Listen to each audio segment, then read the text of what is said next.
Good morning, everybody. This is Carrie Getz with another edition of our podcast series. And today I'm proud to be interviewing Natalie Sharma. Natalie is the founder and creator of Pixel Studios here in Jackson, Mississippi. And she's also definitely an advocate for women in the industry. So, she's done a lot in graphic design, which is a new topic for us. We really haven't talked about or talked to any web designers and graphic designers. So it'll be interesting to see what she has. And then she's also a regular volunteer tech expert at the Bean Path, and we'll ask her a little bit about that. And she hosts a couple local meetup groups too for women in tech. So Natalie, welcome. Tell us about yourself. Hi, Carrie. Thanks for having me. You pretty much hit the nail on the head. I'm a Jackson native. I've been interested in design and technology since I was about 3 years old. So this is not a new subject for me. The advocacy is a little bit newer, but pretty much I've been doing this kind of all my life. I've been preparing for a career in design since I was, 3 or 4 years old. So that's pretty much me. We've had other podcasts where we talk about digital natives and how a lot of the younger generation now are coming up with literally devices in their hand. And so, it's interesting that you say that you've kind of wanted to do that since you were 3. Tell us about what part of the design part really intrigued you, or do you enjoy? Tell us a little bit about the design piece. So my mother is actually an interior decorator, so I have learned the principles of design since a very young age. But for me, I think what really sold me on design is kind of how you take chaos and organize it. You create something out of nothing using different principles and assets. And what gets me going in the morning is, I basically take a theory, an idea, and just create something from it. And I'm kind of addicted to the act of creation. So to me, that's the best part about design is that, yes, you are creating something that looks good, but you're also solving a problem. And when it does both, it's pretty beautiful. Oh, yeah.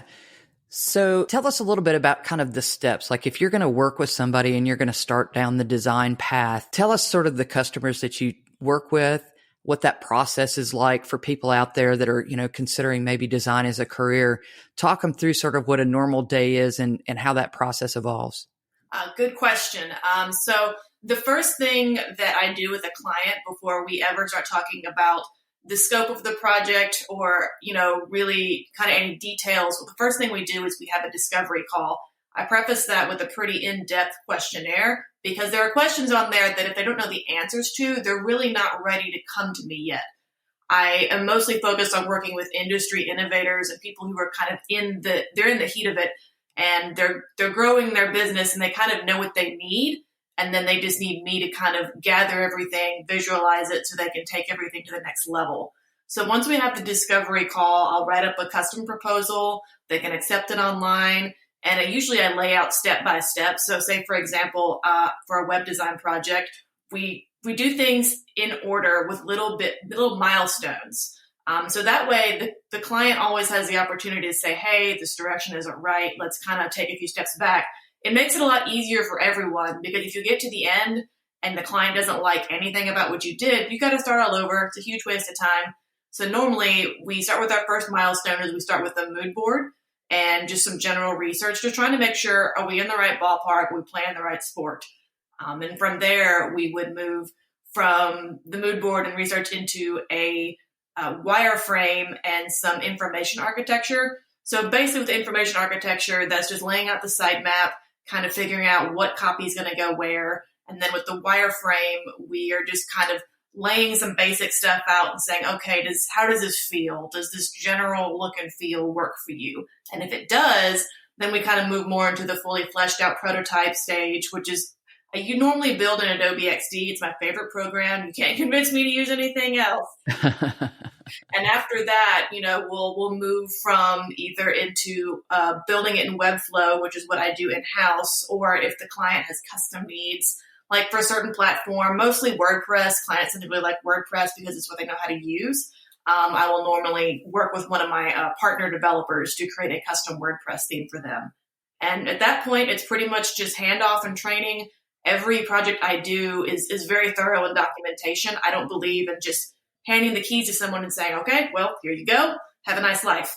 I like to give full documentation. And so every project, when a client comes to me, I'm going to give you a guide on how to take this new asset and grow with it. And that includes, branding as well. But website design is so integral to a company that you really need a manual to make sure that you're using it correctly. Sure.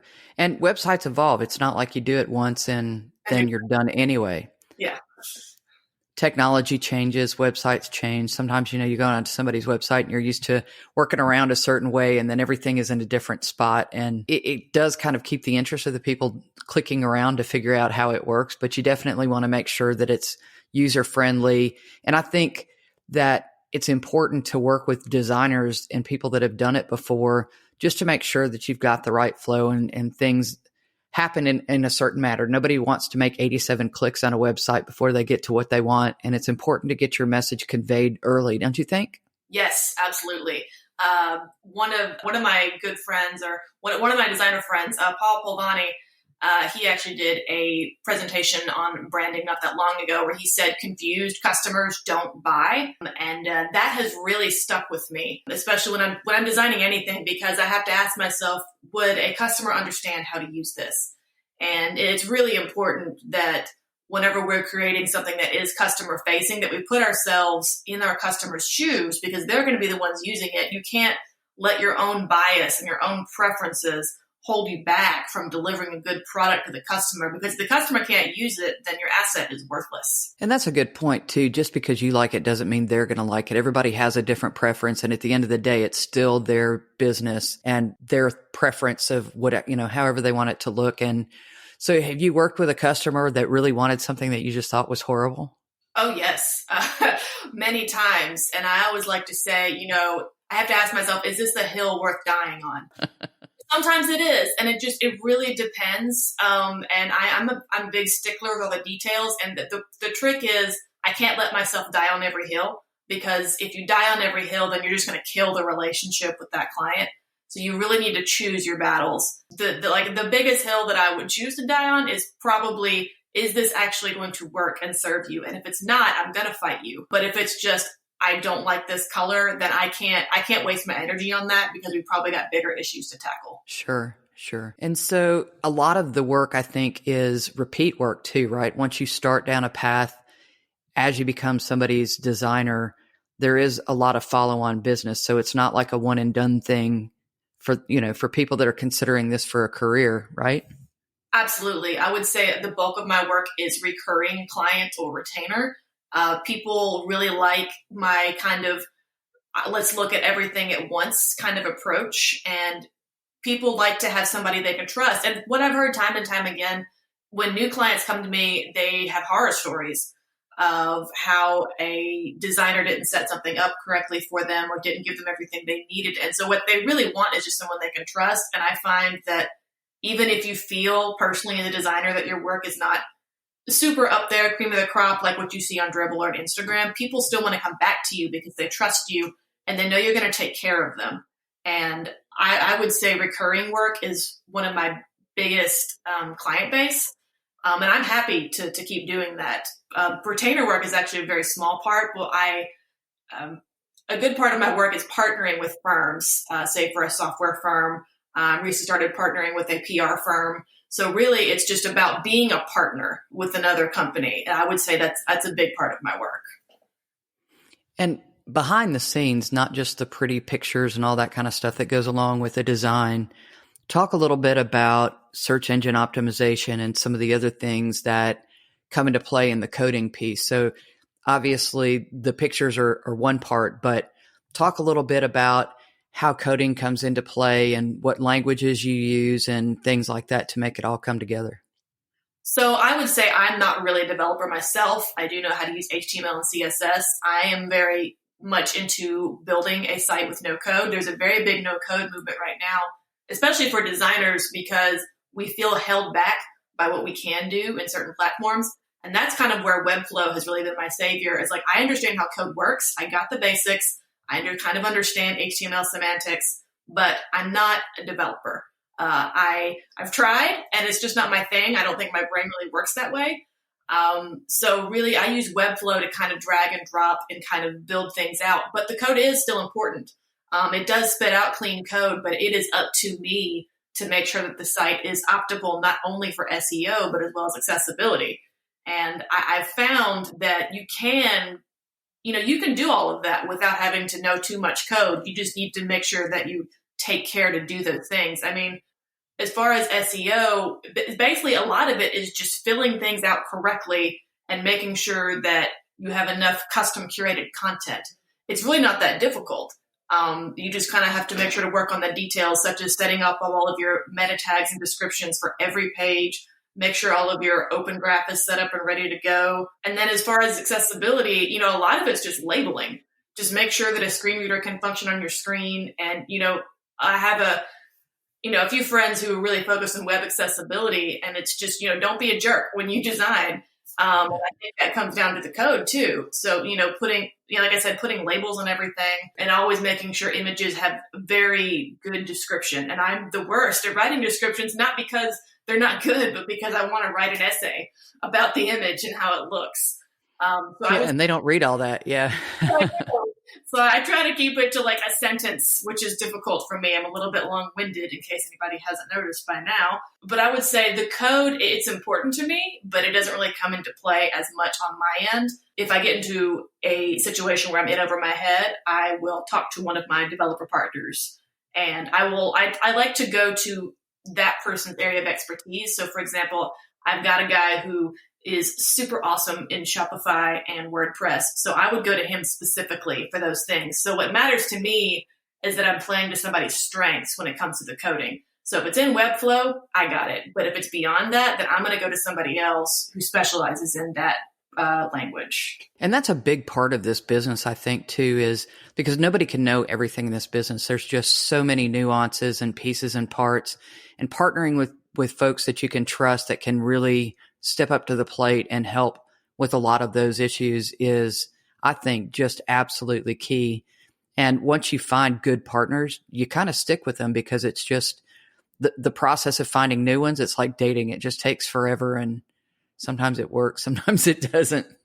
I totally agree. And I'm not down on the idea of these platforms where you can kind of get your foot in the door and reach clients on kind of on a level where like the bar is not as high for you. But the danger that I see with clients going to websites, I'm going to call them out, Fiverr, or similar platforms where it's kind of a race to the lowest amount. The trouble that you run into is that person is not invested in your success. They're just there to throw something at you and get paid for it. And I think that especially when you're dealing with a company that is scaling up or you've got a lot of money coming in, you really need to invest in your technology partner as much as you do your own company. Because if you have a good partner, they're interested in your success, they care about it, and they're going to come at you with new ideas and new ways to innovate. And that's what is really important.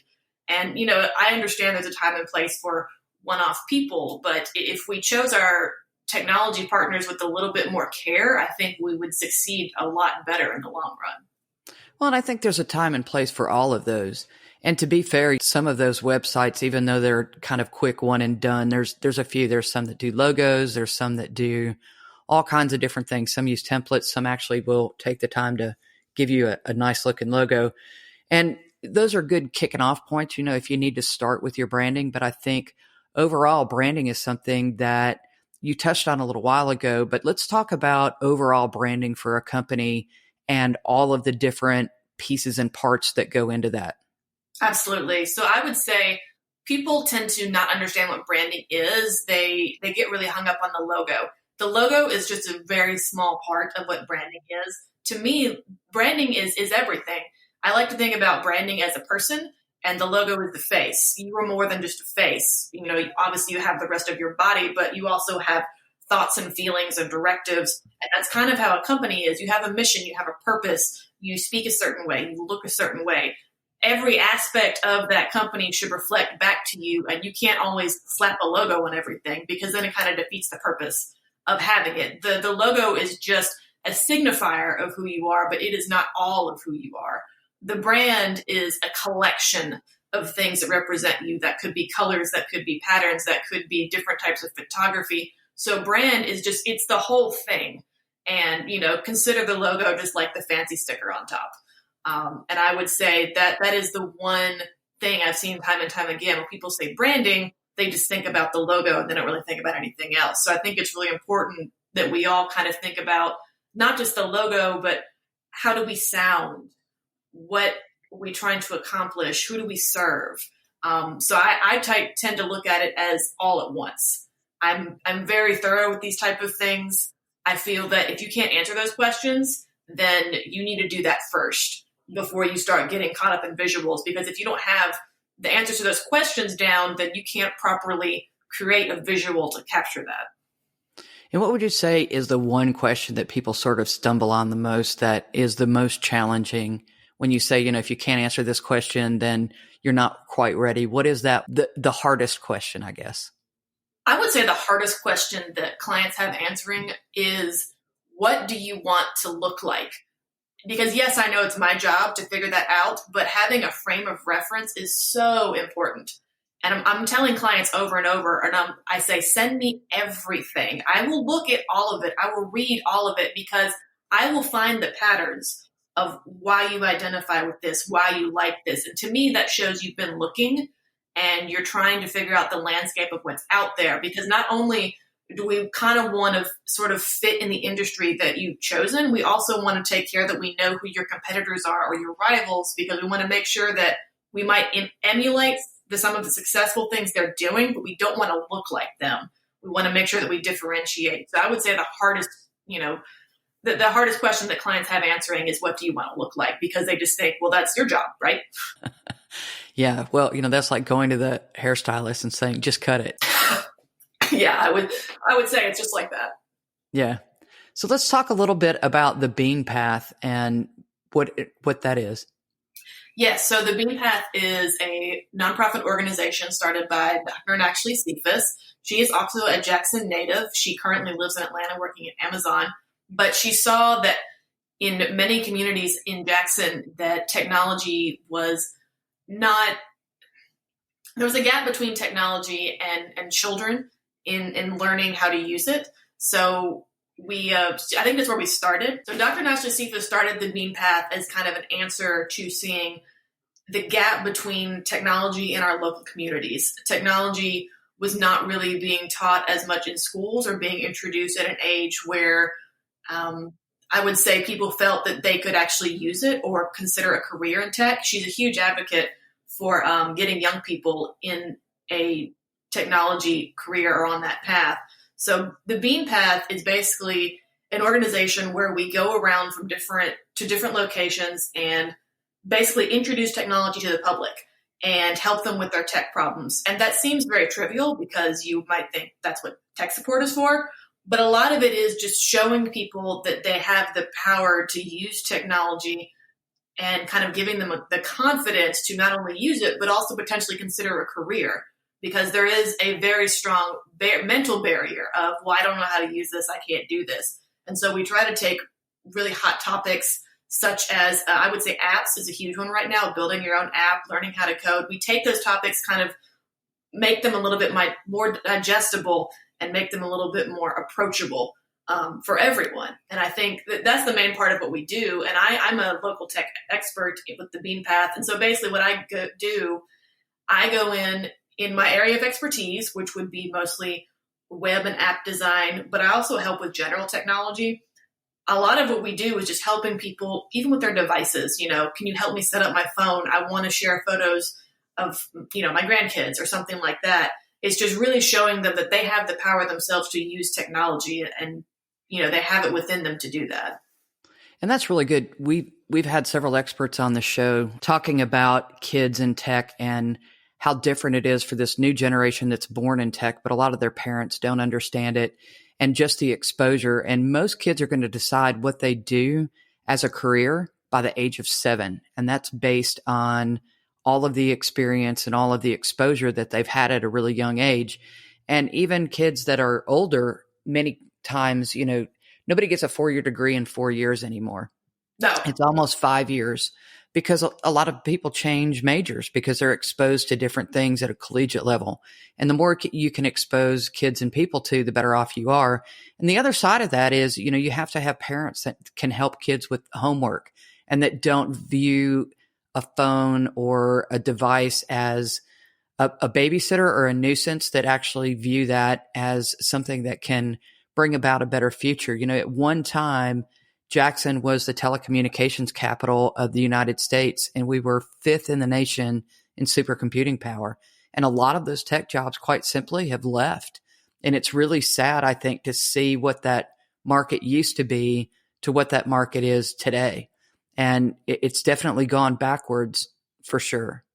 See, I didn't even know any of that. And that's the sad part. I've lived in Mississippi my entire life, and I didn't know any of that. Well, you were probably just a babes back then. It's funny because I was just exposed to technology at a young age. You know, I've been using a computer since I was 3 years old. And I'm not saying that I was building a computer or doing programming or using the terminal. I was not. I was just playing computer games. My grandfather was the president of a insurance company, and he saw that technology was very important. So he told himself, I'm going to buy a computer for all of my grandchildren. So every family got their own computer that he bought for us. And I remember using it at 3 years old, you know, playing games like Peter Rabbit or Putt Putt, you know, games for children. But Sure. it fostered a huge interest in me in technology. And I love tech. I'm a huge nerd. And, you know, to that point, my dad is a huge tech head as well. He is very hardware. He built his own surround sound system before surround sound existed. He hooked up speakers to my crib as a baby.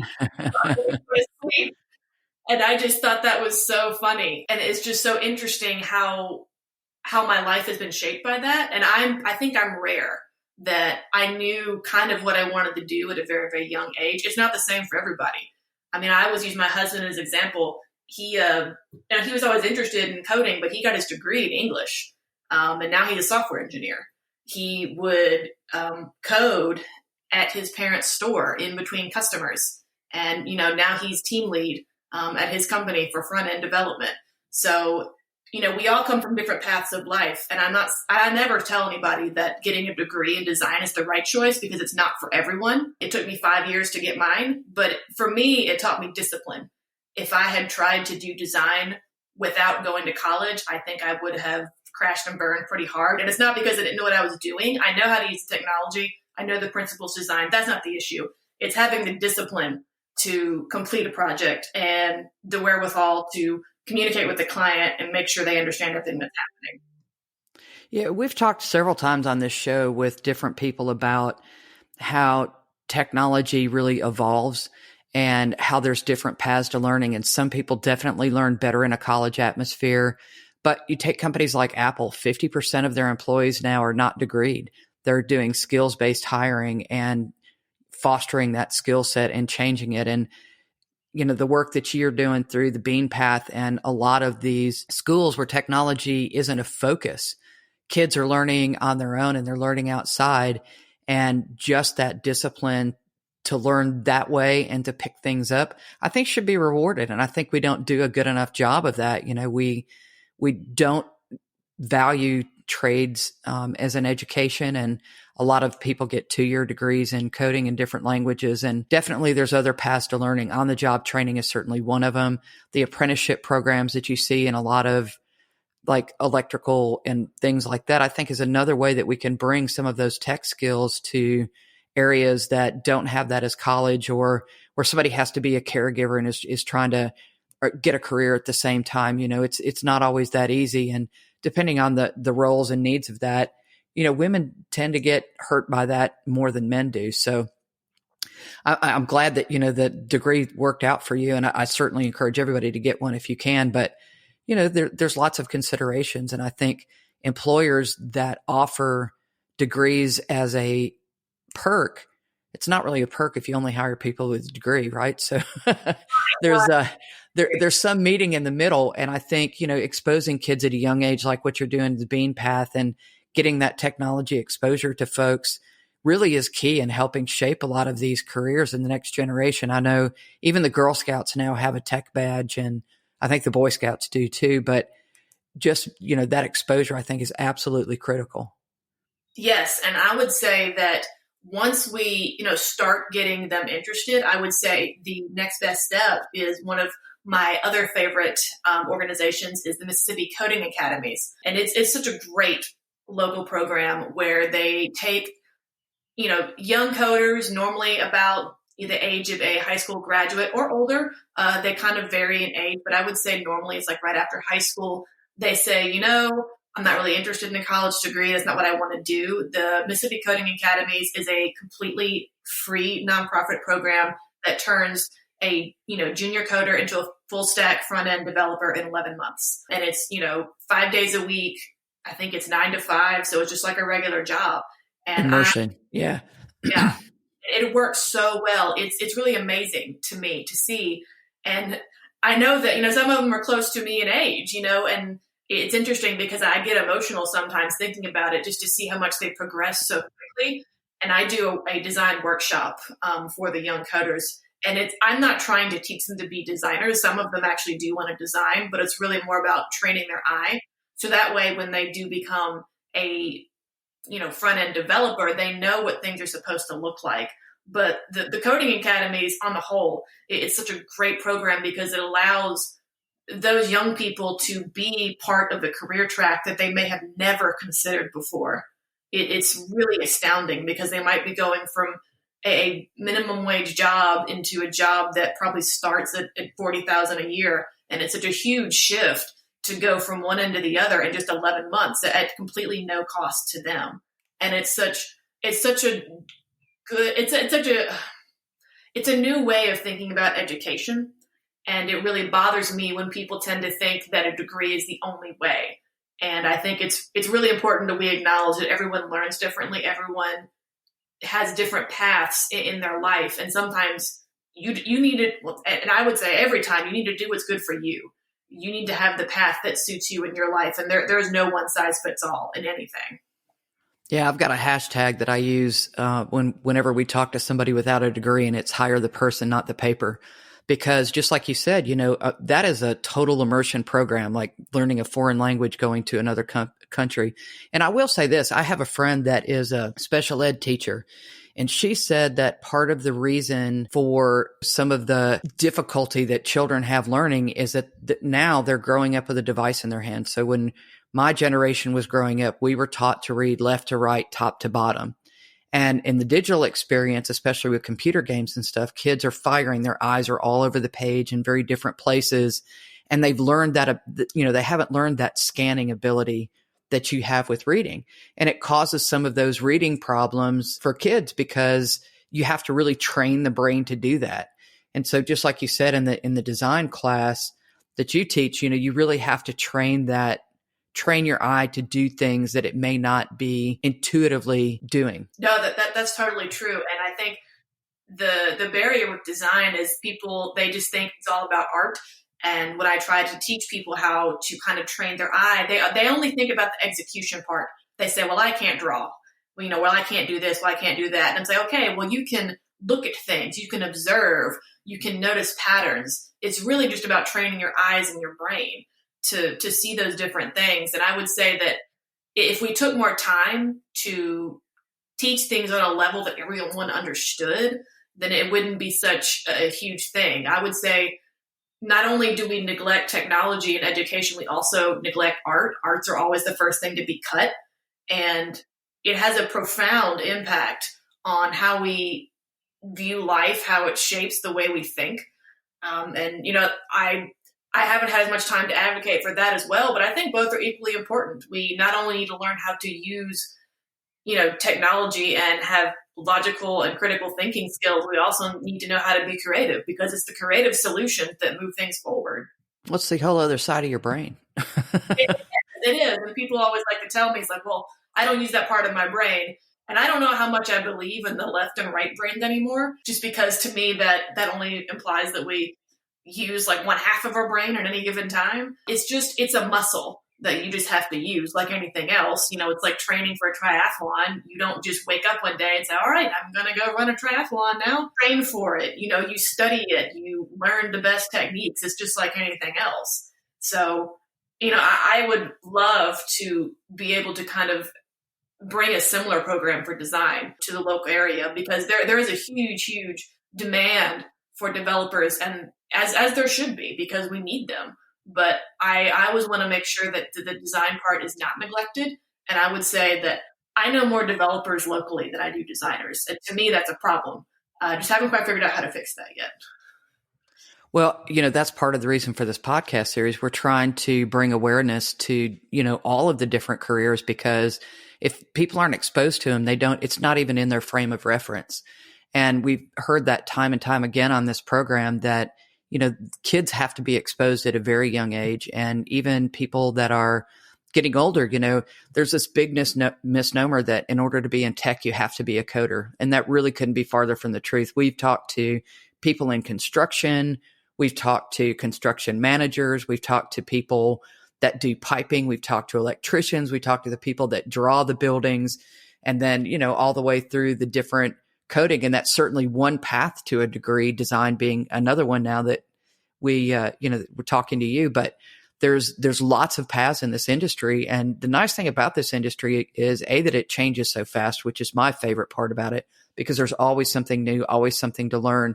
But if you don't like what you're doing in any job, you can sort of turn to the left, turn to the right, and figure out 22 other things that you could do. If you don't like one programming language, like you were talking about earlier, there is a big push to no code, and having these programs that handle all the behind the scenes stuff. The first coding class that I took, you literally had to tell the computer, to move a piece of, to move something in and out of memory and to wipe it out and start over with another piece and do your add functions. And it was so tedious. And then the next language I learned, you didn't have to do that. You just sort of did it by using words instead of, you could use words that would do a bigger sweeping function, And then we've just gotten better and better and better on the coding side, being able to do exactly what you're doing, a lot of the no code stuff that it does what you need it to do. Mm-hmm. And so what I find though, is it's interesting because not only in college was I a designer, I was also a computer lab assistant. So after hours, I would assist fellow art students because my background is, I had a very full fine arts approach to design. So in college, we did a little bit of everything. So that meant I was not just around other designers all day. I was also around students who were specializing in painting or drawing or ceramics or photography. And what I found, especially in creatives, there was a huge technological skill gap in how to use computers and printers. They would sit down to do a project. We were all required to take a computers and art class. And they struggled so much, not just because, it's a new piece of equipment that you have to use, but they were so afraid because, they had this mental wall that said, well, I can't do this. I'm just going to sit here and stare at the screen because I can't figure this out. And I found that it was so interesting that the creative people struggled the most because they had worked so hard on developing those creative skills. But when it came to the technological part, they were freaked out. And I tried to spend a lot of time to kind of dismantle that as a barrier, because they would just look at it and be overwhelmed. But, like I said, it's just a muscle that you have to work. And I would say that the opposite is true for those who are very technical. You look at art and creative things and your brain just kind of spazzes out for a second. And you're just like, nope, I'm not going to do this. and you just kind of check out. So yeah, it is a little bit different thought process for sure. But certainly not anything to be afraid of. And I think you brought up a really great point. Fear can make you not want to do a lot of things, because once you're afraid, your brain sort of shuts down and it doesn't want to process that anymore. It really does. I think if you sit down at a task with the thought that I can't do this or I'm afraid to do this, then you close off the part of your brain that really is open to learning new things. And that's never a good thing. And sometimes it just takes somebody to sit down and explain it a different way. I had my old CEO called me the queen of analogies because he hated tech, absolutely hated tech, but he knew it was necessary. And so if there was a problem and nobody could explain it to him, he'd call me up in the office and say, all right, I need this sorted out, Carrie. Tell me what this is doing where I can understand it. And I would figure out some way to explain it. I might have to go through a couple analogies, but once he got the gist of it, then he was happy and it was good. So I think being able to, like you said, get something in somebody's frame of reference where it is a little less scary and you sort of, start at a little puddle, like a drop in the water, and ripples out a little farther and ripples out a little farther. And next thing you know, you've learned something new. Right, exactly. And, to your point, I've been exposed to these things my entire life, so it doesn't really scare me. Of course, there are some things that scare me with technology, such as backend. Don't ask me to transfer a website. Make somebody else do it. But, we kind of just have to expose people at a young age. And, that's what the Bean Path is all about. And I would say the issue, as we've talked about previously, is kind of making sure that not only do we make sure that everybody has access to technology, that we also address the profound gender gap in technology. And I would say design too. I didn't realize how bad this was because I went to Mississippi University for Women, where it is 80% women. So it didn't occur to me until I started getting out into the world and applying for jobs and being a part of local groups that it is largely male driven. And I think a lot of it is not necessarily fear, but, there's no attempt for inclusion. And I would say that that's another huge part of my life, is trying to make sure that we address that. And that's why I started Women of Design and Tech in the first place, was because I saw that there was a need and I saw there was a gap. And, it's just about making sure that those voices are heard. Absolutely. And we've dedicated a lot of this podcast just to that, because there is a huge gap, and the attrition rate for women in technology is terrible. It's like 67%. We need to be more supportive. And I will say that I think coming out of this current situation, that there is going to be a little bit different mentality on the part of employers, in that, if you can work at home, work at home.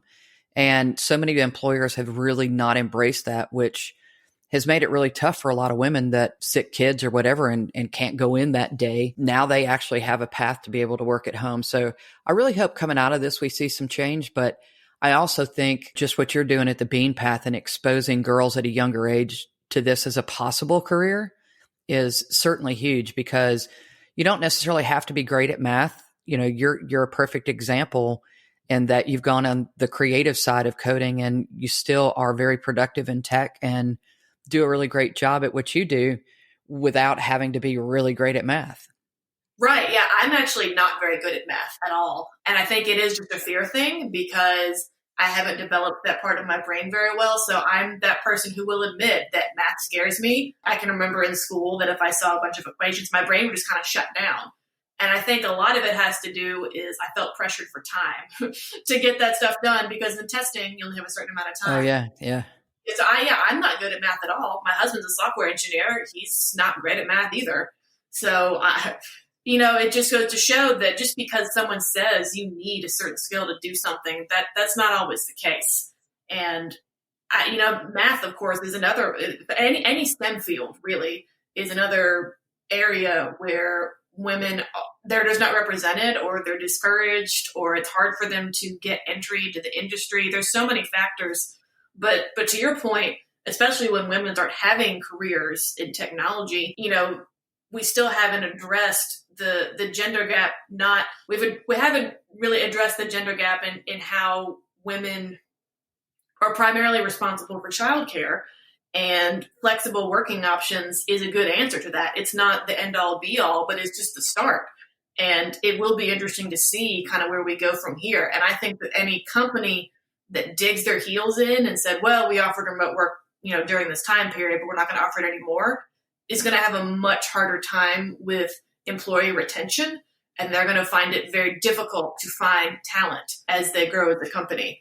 So I would say that this is a good time for companies to evaluate where they are in offering remote work options, not just, for women who I do know that it definitely helps close the gap, but for everyone, especially those who may be disabled or need more accessible technology. I think this is a good time for everyone to realize, hey, we need to pivot and make sure we're more inclusive. I think Twitter actually went completely remote. They don't even have an office anymore. Well, they did, yeah, during this. They've said that going forward, they're going to allow their folks to work remotely. A couple of the other tech giants have done that too. It'll be interesting to see, I think, how all that shakes out. But talking about the immersion programming classes and, like you said about not being good at math, why would we force somebody to sit through a bunch of classes that torture them when they could be productive in something like an 11-month immersion class, and then they have really honed and crafted a skill that they can use moving forward. And I think that's something else we're going to see, especially with, the fact that a lot of the universities have gone remote and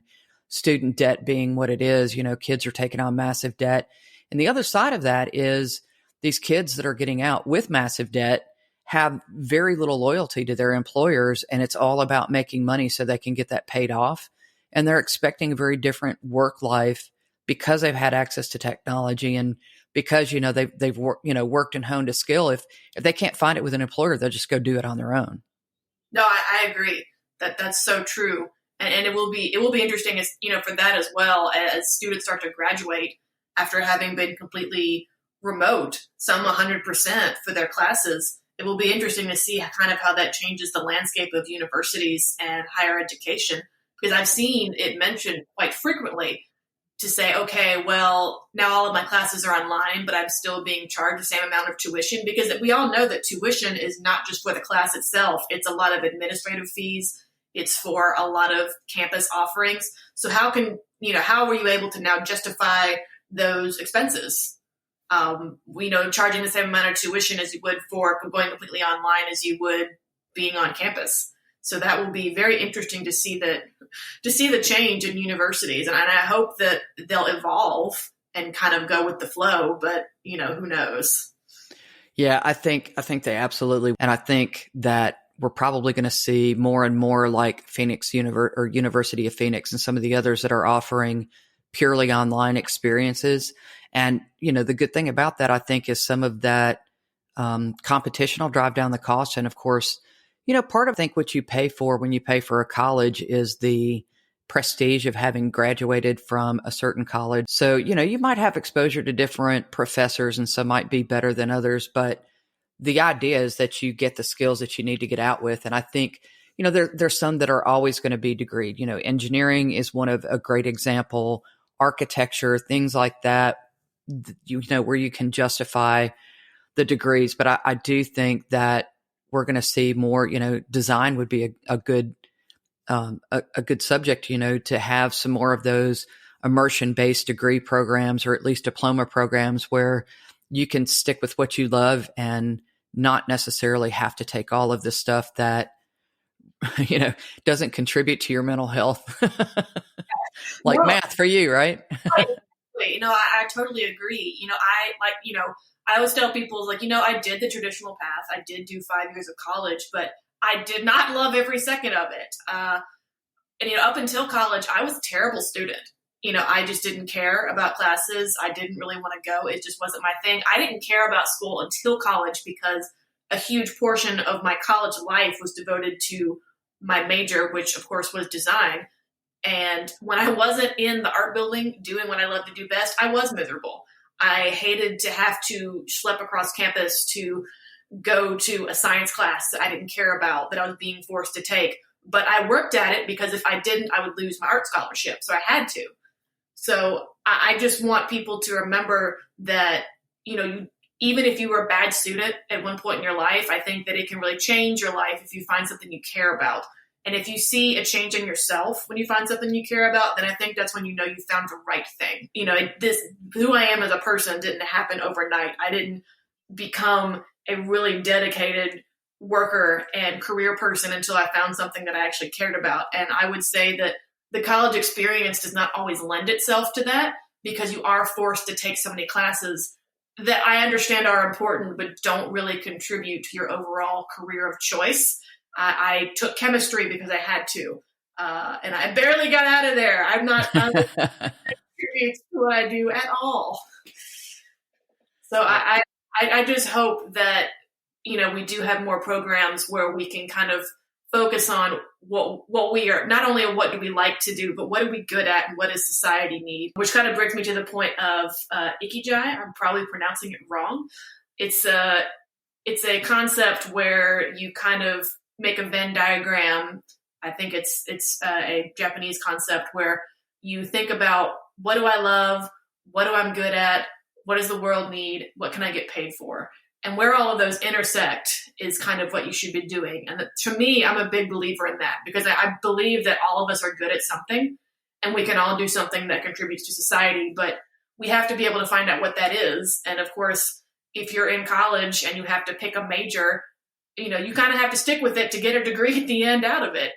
So I think that we should all try to take some time to experiment and find out what that is. And if college is not the answer, then, don't do it.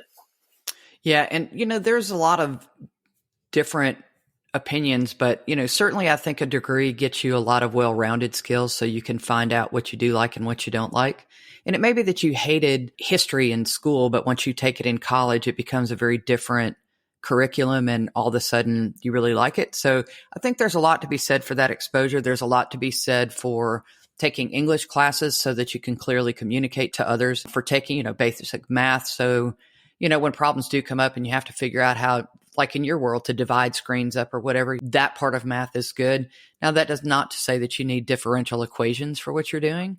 But I think, some people really love that. Some people, I personally love math. I think that was one of my strong suits in school. I sailed through it, but there was pieces I didn't love. I did not love biology. And so I think the exposure certainly is a good thing. But, to your point where you find that passion, one of the most listened to episode of this podcast was really talking about certifications and how there's such a great boost into a new career, or certainly, a better boost into the career, because there's a lot of people in tech, for instance, that don't have degrees in tech. They have liberal arts degrees or degrees in something that have nothing to do with tech, but they've decided they enjoy it. So they go get certified, and now they have the trifecta. They've got the degree, they've got a certification, and they've got a willingness to learn and work on a job, and they found something that they're passionate about. So even whether you complete a degree or not, I think certifications certainly are a way to add a boost to that and help get you to that trifecta that you were talking about. What does the world need? Where can I make money? And what do I enjoy? Mm-hmm. No, yes, I agree. Certifications, I think, especially when involving certain industries in tech and especially in coding, I think those can be a step up. It's interesting, though, because I don't feel the same in design is true. I feel like, getting certifications for like a general program, like web design or graphic design, I think can be helpful. But I think once you get to a certain point, it doesn't help you anymore. And that's just my opinion. I would say that a lot of what I would say as far as design goes, it really comes down to, do you make good work and who have you worked with? What companies have you worked for? Which clients have you collaborated with? And I think that holds a lot of weight as well. So, it's interesting to see across industries, what serves one part does not serve all. Well, and you bring up a really good point, and because you're talking about a portfolio, obviously. A lot of the young women that I mentor, I tell them, starting today, if you do something you're proud of and you feel it's an accomplishment, keep a log. Yes. Because 10 years from now, you're not going to be able to go back and remember what you did and when you did it. Like, I'm terrible at dates in the past. I'll be the first to admit I'm horrible.